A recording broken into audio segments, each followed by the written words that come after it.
नमस्कार, मैं साहुल पांडे और आप बने हुए हैं बिहार के साथ। बिहार में इन दिनों चुनाव का माहौल है, लेकिन चुनाव के वक्त ही एक मुद्दा और है जो कि बहुत ज़्यादा गरमाया हुआ है। ये मुद्दा ख़ास तौर पे युवाओं से जुड़ा है, क्योंकि ये मुद्दा रोज़गार का है, ये मुद्दा दरोगा बहाली का है।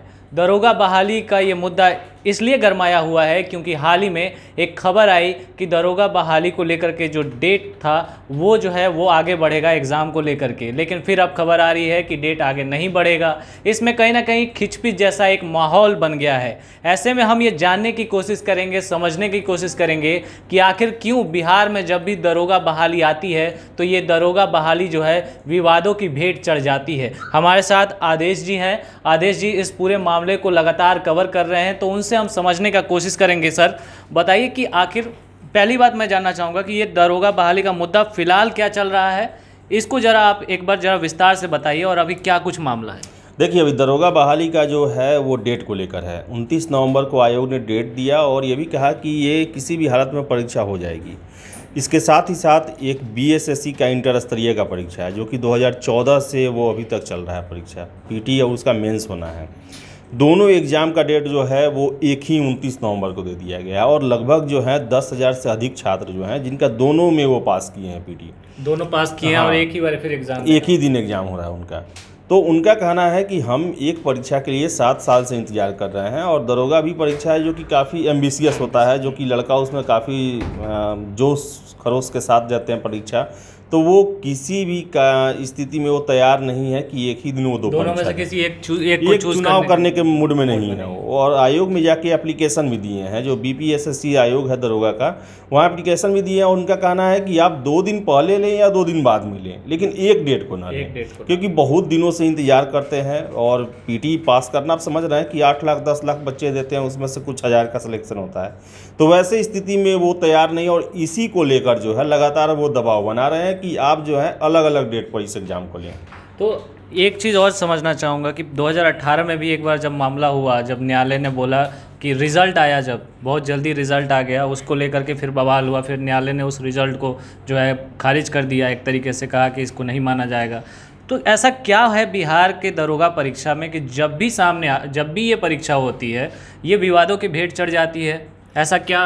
देखिए, दरोगा जो बिहार में अभी तक का जो रिकॉर्ड है पिछले 30 सालों से, दरोगा का एक एग्ज़ाम 30 सालों से 30 सालों से 4-5 ही एग्ज़ाम हुआ है। लेकिन एक इतिहास रहा है कि दरोगा का एक और परीक्षा होता है, वो भी हाई कोर्ट सुप्रीम कोर्ट में। 1994 बैच का भी हुआ। उसके बाद 2-3 साल बाद उसका हाई कोर्ट या सुप्रीम कोर्ट के आदेश के बाद कुछ रिजल्ट देना पड़ा, उनके बाद में ट्रेनिंग हुई और बाद में ज्वाइनिंग हुई। 2004 में वैकेंसी आया, 2008 में बहाली हुआ। वो एक तो परीक्षा प्रक्रिया ही 4-5 सालों का होता है।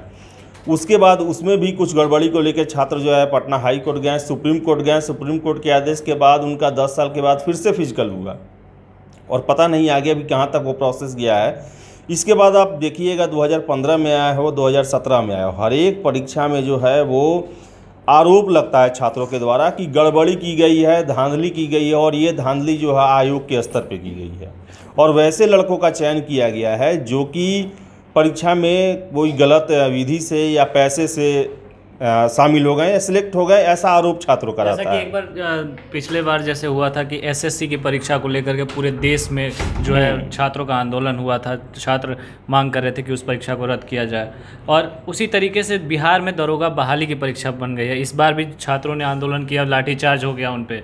तो आखिर मैं समझना चाहता हूँ कि ये जो दरोगा परीक्षा जब भी होती है, क्या जो छात्र आरोप लगाते हैं और जो रिज़ल्ट आता है, ये दोनों में सही कौन है? क्या लगता है कि छात्रों का आरोप हर बार सही होता है, या फिर ये एक बनी बनाई वो है कि चलो एग्ज़ाम में रिज़ल्ट में मेरा नहीं हुआ तो किसी ने हल्ला मचा दिया कि नहीं इस बार तो धांधली हुई है, और मेरा नहीं हुआ तो किसी का भी ना हो, इस तरीके से? देखिए, यही जो है छात्र भी जानना चाहते हैं। अगर आरोप लगता है तो आयोग की तरफ से उसका एक अच्छी तरह से जांच हो जाए, एसआईटी हो जाए इस पर। उसी के लिए छात्र जो हैं फरवरी में जो आंदोलन किए थे, उनका मांग था कि सीबीआई जाँच हो, क्योंकि उनका आरोप लगता है कि बिहार में जो है एक सेटर ग्रुप काम करता है। बहुत सारे हैं जो कि परीक्षा में जो है वो धांधली करते हैं, सीट का खरीद बिक्री करते हैं। तो ऐसा सही भी है, लेकिन वही छात्रों का कहना है कि जो हमेशा आरोप लगता है ऐसा, तो आप आरोप के लिए एक बार जांच करवाएं कि दूध का दूध और पानी का पानी हो जाए। अगर आयोग अगर निष्पक्ष है, सही है, तो अगली बार से उनकी बातों को कोई नहीं सुनेगा। अगर आयोग गलत है और उनकी मिली भगत है तो उन पर कार्रवाई होगी, तो उसके बाद से भी कुछ नहीं होगा। यही सबसे बड़ा मुद्दा है कि जिसके लिए छात्र जो है सड़कों पे आते हैं। और देखिए आयोग और सरकार की कितनी बेरुखी है इनसे कि इतने मांगों के बाद भी एक एसआईटी का भी गठन नहीं होता है। लगातार जो है वो डेट अगला दिया जाता है, जो अपना वो कार्रवाई है वो करते रहते हैं, जिससे उनका विश्वास और मजबूत हो जाता है कि सेटिंग जो है वो आयोग लेवल से हुआ है। यही सबसे प्रमुख कारण है। जांच हो जाए, सब मामला क्लियर हो जाएगा। मतलब मेन है कि हमको जांच किसी तरीके से करना, लेकिन जांच की प्रक्रिया भी तो स्लो होती है। जैसे आप बता रहे हैं कि 1994 का मामला या 95 का मामला था, वो धीरे धीरे सुप्रीम कोर्ट में चलता गया, फिर जाके बहुत देर बाद जो है उसमें बहाली हुई। तो इस तरीके से जो ये लंबा प्रोसेस खिंचता है, फिर उसमें क्या छात्रों को दिक्कत नहीं होती? देखिए वो जाँच नहीं होता है, वो होता है कि आप ऑब्जेक्शन आपको है तो आप कोर्ट में जाते हैं। जांच तो वो हुआ कि एसआईटी भी अगर मान लीजिए गठन किया जाता है तो वो भी जांच का प्रोसेस इतना स्लो हो जाता है कि फिर छात्र समझते हैं कि अब इसकी इंतजार करने से अच्छा है कि हम कुछ और ही करें। देखिए एसआईटी अगर गठित होती है, सरकार गठित करती है, तो उसका कुछ ना कुछ तो परिणाम होगा, या छात्र को ये भी लगेगा कि हाँ हमारे कहने पर सरकार इतना कॉन्शियस है कि उन्होंने एसआईटी का गठन किया। लेकिन यहाँ पे कुछ नहीं हुआ। दरोगा का एग्जाम में आज तक सरकार ने किसी भी जांच आयोग का गठन नहीं किया, और यही उनके विश्वास को और मजबूत कर देता है कि सरकार का भी मिली भगत है इसमें, और वो जानबूझकर अपने आदमी उनके न फंसे इसके लिए वो जांच नहीं कराना चाहती है।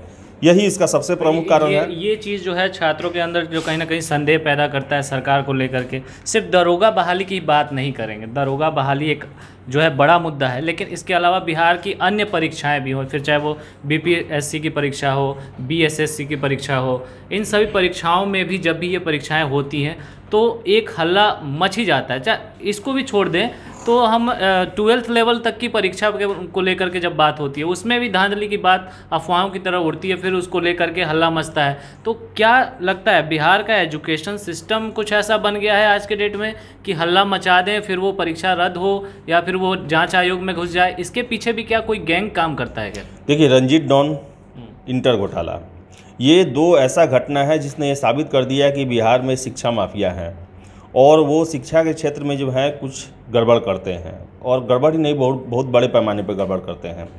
और ये इनके बाद जो है लगा सरकार जो है इसके लिए कोई भी ऐसा पारदर्शी या जांच एजेंसी या गठन नहीं करती है, जिसके कारण जो है ये संस्था जो है एक तरह से स्वच्छंद रूप से काम करते हैं। आपको मैं बता दूं, बीपीएससी की आपने बात किया, बीपीएससी 150 क्वेश्चन पीटी में सेट करती है, और अपने से हर एक साल लगभग 10 से 15 क्वेश्चन हटाती है कि हमसे गलत सेट हो गया है, और उसका खामियाजा जो है बहुत बड़ी संख्या में छात्रों को भुगतना पड़ता है। जो देखिए पीटी एग्जाम के बाद वो अपना आंसर शीट देते हैं, उससे लड़के मिला लेते हैं, उनको लगता है कि नहीं मेरा मेंस हो जाएगा। और जब मेंस पीटी के रिजल्ट के बाद जो आंसर शीट आता है उसमें पता चलता है कि आयोग ने 10 से 15 क्वेश्चन कैंसिल कर दिया। अब उससे वे लड़के जिनका कल को हो रहा था वो बाहर हो जाते हैं। अब वो गलत क्वेश्चन के कारण वो चले जाते हैं कोर्ट में, और कोर्ट में जाते हैं, वो मामला चलता है बहुत काफ़ी दिनों तक। तो ये गलती जो है आयोग की तरफ से होती है, छात्रों की तरफ से कोई नहीं होती है।